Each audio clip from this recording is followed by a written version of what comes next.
Hello! Today is another book review day, and this week I read Stalkers by Paul Finch. Time's Up, you're next. And this is the first book that I recall reading which has been categorised as a thriller. As you know, I'm kind of stepping outside my normal comfort zones and trying books that I wouldn't have normally tried before. So this one is my first thriller. And I'll just read you the blurb on the back.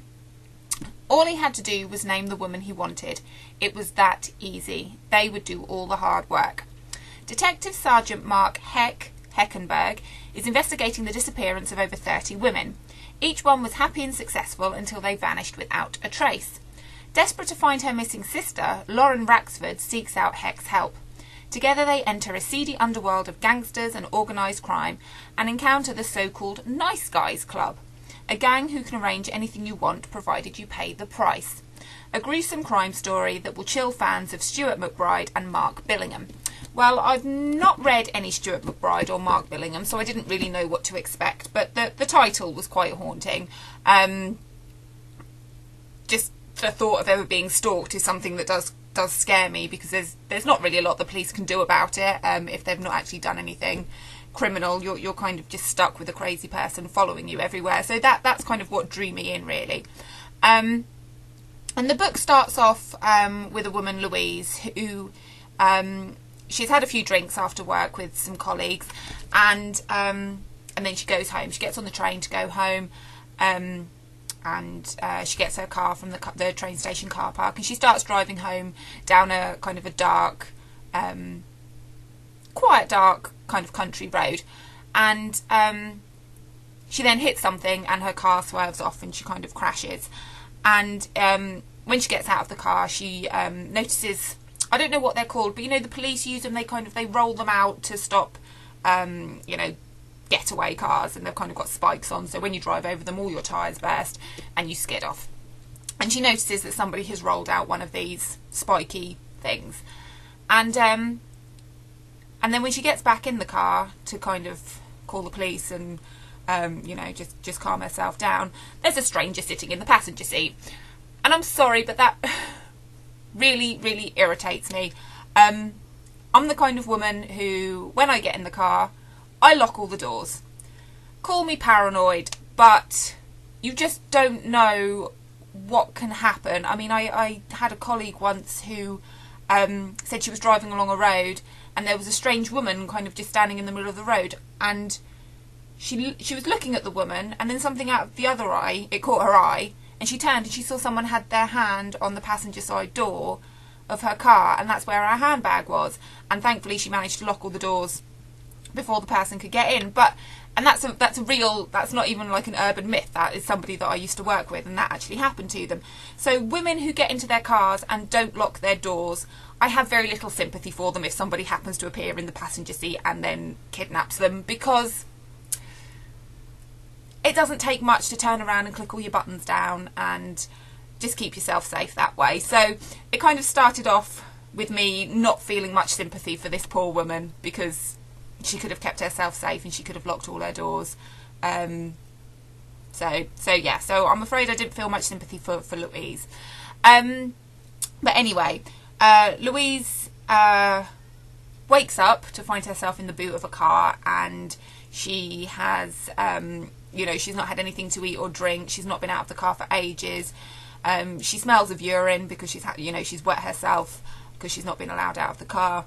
And some guys in kind of balaclavas and masks get her out of the car and kind of just tell her to behave herself and blah blah blah. And and she's like, oh, my husband will know that I'm missing. He'll give you whatever you want. Just let me go. He'll give you whatever money you want. And they said, no, we're not. That's not what we're interested in. We just want you.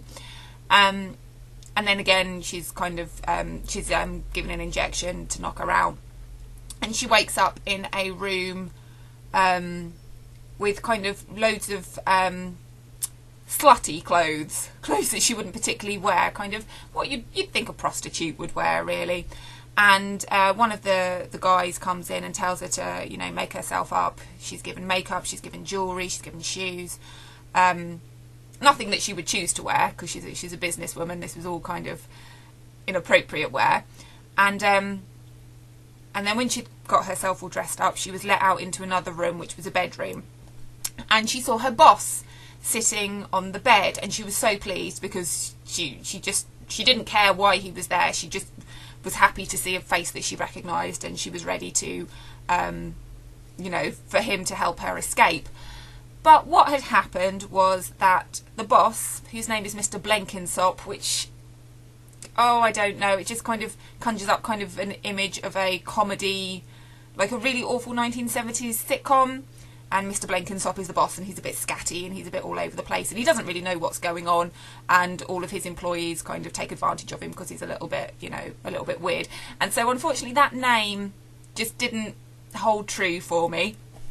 Anyway, Mr. Blenkinsop is there, and he had paid this company, the Nice Guys, a lot of money to stalk this woman and follow her and to check up on her and see where she goes, and kind of just keep note of her routine, so that he could rape her. He was attracted to her, she was married, but he wanted her, and this organisation enabled people to rape whoever they wanted to as long as they have the money. And she really, really panics when she finds out that this is what's going on, and she tries to escape, and she can't, and she's hungry, she doesn't have the energy to do all of this, and she does get raped by her boss, who afterwards does feel guilty, because she has been knocked out as well, so she's been given another injection to knock her out, so he's raped her while she's completely unconscious, and it kind of wasn't what he had thought it would be. He didn't enjoy it. I don't know how anyone could enjoy it, but he didn't enjoy it the way that he thought he would. And then after the incident, the Nice Guys kill her, and he just sits by and watches. And although that's a really horrific kind of scene, these kind of things happen, and things like this interest me in as much as what compels somebody to behave this way? What compels this man, this boss of a big company, to pay people to stalk someone that he fancies? I mean, we fancy people, and we know we can't have them, and you just have to get on with it. That's life. You have your little crush. You think about them before you go to sleep, but they're married or they're not interested, and you just get on with it. That's life. None of us would ever consider paying somebody to hunt them down so that we could rape them. What goes on in the human psyche to think that's an okay way to behave. So these Nice Guys, who are in fact the bad guys,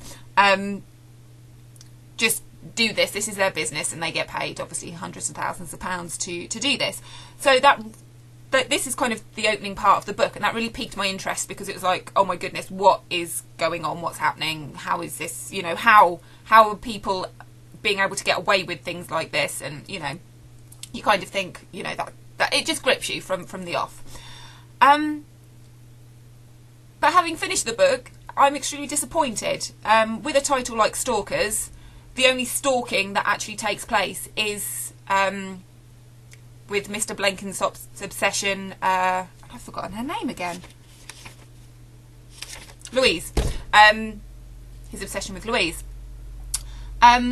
So it then cuts to Heck, who is a detective for the London police, and he comes across as kind of a rebellious detective. He works hard, but he doesn't always play by the rules. He knows a lot of kind of dodgy people on the streets, and he uses them to help him solve cases. But he's unwashed, he's unshaven.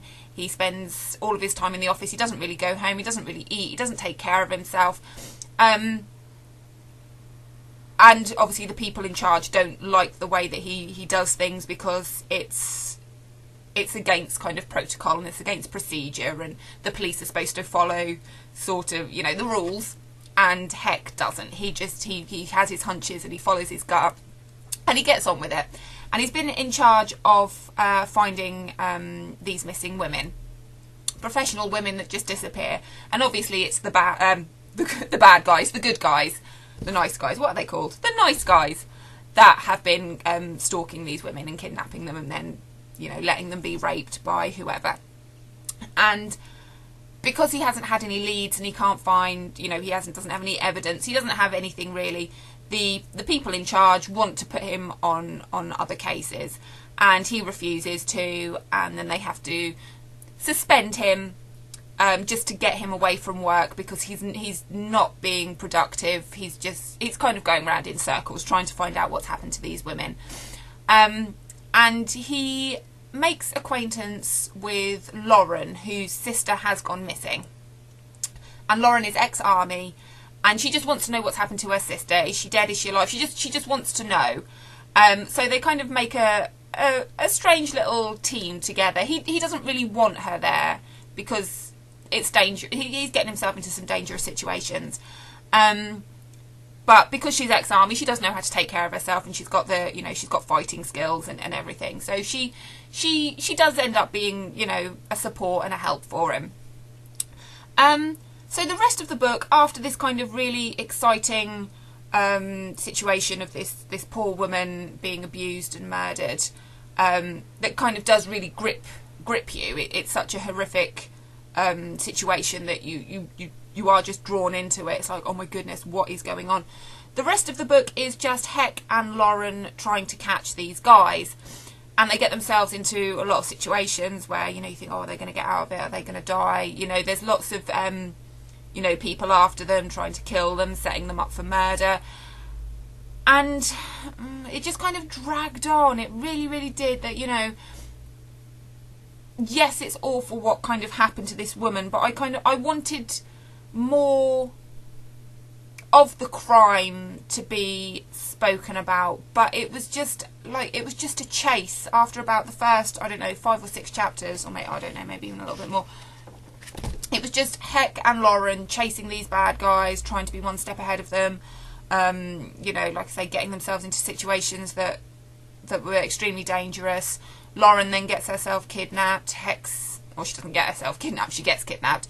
Heck's sister gets kidnapped, and they're using them against him. And it was so exciting at the beginning, and so, you know, there was such excitement in the story. And then, like I say, it just ended up being a chase, you know, or we'd nearly caught them, or no, we haven't, or there they are, or sorry, I wasn't very thrilled by this thriller. Yeah, I can't really say much more, other than I think I'm going to step away from kind of the crime and the thriller section for a little while and go back to something I'm more comfortable with, because I haven't really been enjoying them. Yeah, sorry. I tried. I read it all. I did give it a go, but afraid it wasn't for me. It didn't really. The momentum just kind of flatlined after a few chapters, and it just didn't interest me. And there's another one in the series, and at the end of this book there were, you know, the opening chapters to the next book. I didn't bother reading them. One of the guys didn't get caught. One of the bad guys didn't get caught, so obviously that's going to kind of come up in future books. Don't really want to read them. Not that bothered. Sorry, Paul Finch, but I did try. So yeah, so if you want any more of my book reviews, and hopefully I will read a book that I do actually enjoy and can give you a positive review for, subscribe to my channel. I do try and give book reviews every now and then, and some information and advice about writing, and a little peek into my world of writing. So yeah, thank you for watching. Hope you enjoyed the review. Unfortunately I didn't enjoy the book, and I will see you soon. Bye bye.